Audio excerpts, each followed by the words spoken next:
Berat sekali. Berat. Ternyata menjadi penulis itu nggak mudah. Gak ada uangnya, susah. Dan sepertinya saya nggak berbakat jadi penulis. Untuk itu saya putuskan berhenti jadi penulis. Bismillahirrahmanirrahim. Assalamualaikum warahmatullahi wabarakatuh. Bertemu lagi di channel Muhammad Subhan. Apa kabar teman-teman subscriber kanal ini? Semoga Anda sehat di Senin libur hari ini rupanya. Nah, pada hari ini saya ingin berbagi sebuah cerita kepada teman-teman subscriber semua. Nah, apa itu ceritanya? Suatu hari datanglah adik binaan kelas menulis saya kepada saya, dan dia curhat, dia mengeluh, saya nggak berbakat menulis ternyata, saya mundur, saya nyerah, mau ngangkat bendera putih begitu, dengan wajah dan ekspresi menyedihkan lah begitu, karena tentu dia menjadi penulis menginginkan sesuatu yang lebih dari apa yang dia harapkan, ya. Lalu saya mencoba memberikan motivasi sebagai coach, sebagai mentor beliau. Ya, coba kamu kembali kepada niat, begitu. Niat jadi penulis untuk apa? Ya, apakah untuk mencari uang, mencari ketenaran, ya, popularitas, atau ingin berbagi manfaat kepada banyak orang lewat kegiatan-kegiatan kepenulisan, lewat karya, dan lain sebagainya. Tidak ada karpet merah untuk penulis. Tidak ada, percayalah. Tidak ada karpet merah untuk penulis. Kecuali, ya, kalimat itu belum titik, kecuali karyanya yang akan menjadi karpet merah itu. Karyanya lah yang akan membentang karpet merah itu. Ya, artinya seorang penulis, dia tidak akan pernah berhenti menulis agar karpet merahnya terbentang. Nah, tentu saja badainya akan sangat banyak sekali. Karena ketika 1 tahun pertama menjadi penulis, walaupun sangat pemula, semangat dan motivasinya sangat menggebu-gebu sekali. Produktivitasnya tinggi, setiap minggu mengantarkan karyanya kepada saya untuk dibaca, dikoreksi. Tapi di tahun kedua dari proses belajar itu, dia memilih mengangkat bendera putih. Dan kalimat tadi, saya nyerah, mundur, saya merasa tidak mampu, tidak kuat untuk jadi penulis, berat menjadi penulis. Karena ketika karyanya terbit di surat kabar 1-2, ya, lebih banyak ditolaknya, honornya pun kadang tidak jelas.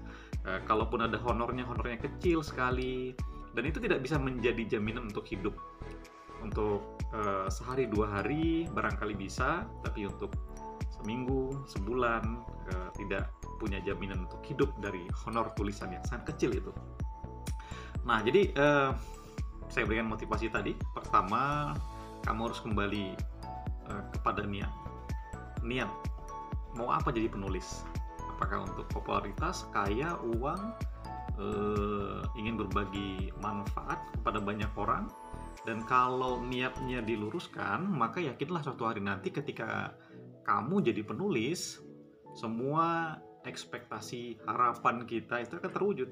Ya, uang itu insya Allah akan dapat, popularitas itu otomatis, penghargaan barangkali, dan itu otomatis, dan tentu saja karya itu akan memberikan manfaat kepada banyak orang.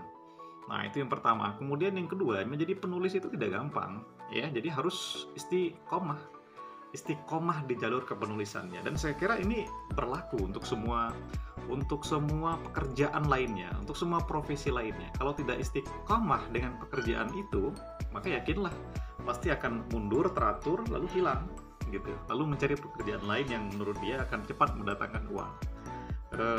Tentu hidup ini tidak hanya persoalan uang, walaupun uang mengatur semua urusan dalam kehidupan, ya. Tapi tentu itu bukanlah satu-satunya begitu. Jadi istiqomahlah, Dinda, ya. Kamu tetap istiqomah di jalur kepenulisan, karena tentu saja nanti kalau itu sudah berjalan dengan baik, produktif, apa yang ingin kamu dapatkan itu akan berhasil, insya Allah. Nah, yang kedua tentu tidak boleh menyerah. Menjadi penulis tidak boleh menyerah, karena nanti badainya akan banyak sekali ketika badai awalnya barangkali menghadapi ketidakmood ya, menghadapi mood yang naik turun, semangat yang naik turun, iman saja harus terus di setel terus ya agar terus naik imannya. Bisa saja kalau tergoda oleh suatu hal bisa turun dan jatuh bahkan iman itu. Jadi harus terus dimotivasi diri sendiri, karena motivator terhebat itu ya diri kita, bukan orang lain, begitu. Kemudian endingnya adalah sabar, syukur, ikhlas dengan jalur kepenulisan itu. Karena kalau tidak sabar, maka kita akan berhenti, kita akan mengangkat bendera putih tadi, begitu ya.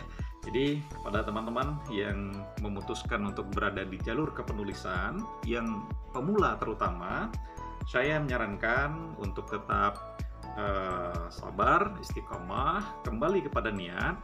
Karena nanti kalau Anda sudah produktif, menghasilkan banyak karya, banyak buku, peluang-peluang itu akan datang. Apa yang Anda inginkan akan Anda dapatkan. Karena tentu saja ketika berbicara karya, tulisan itu tidak hanya putus pada tulisan itu saja.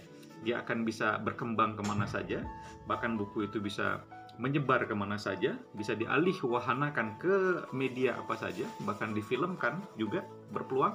Banyak penulis-penulis yang kita lihat hari ini mereka sudah menemukan karpet merahnya, sehingga mereka tinggal memetik hasilnya. Kamu pun akan bisa seperti itu, syaratnya tidak boleh menyerah. Dan tentu di sesi akhir ini jangan lupa ya membaca novel Rumah di Tengah Sawah. Nah, Rumah di Tengah Sawah, novel Balai Pustaka, karya saya.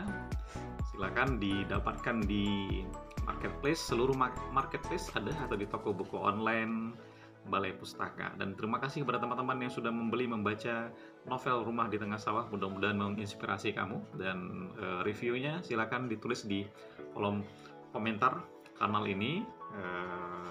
Terima kasih untuk itu semua. Sampai bertemu di video-video lainnya. Assalamualaikum warahmatullahi wabarakatuh.